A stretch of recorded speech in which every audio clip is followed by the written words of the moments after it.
hindi pa kayo nakapag-usap nun. Hindi pa. Malaki ang galit sa akin ni Kakay. Pakiramdam ko hindi pa kami magkakabati ng childhood friend ko.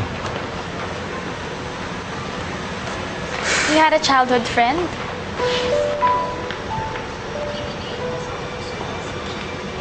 Sino siya?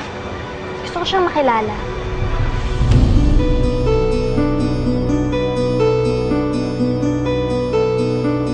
Oh, babe. I didn't know you had a childhood friend. Magkaibigan pa ba kayo? Siya ba yung pinuntahan mo kanina nung umalis ka? Yes, babe. I hope you don't mind. Of course I don't mind. Come on, he's just a childhood friend, di ba? Parang si Tupi. I'm sure click kayo mga boys.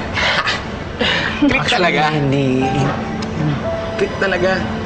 Iba talaga pag lalaki. So, ano name niya? Pangalan?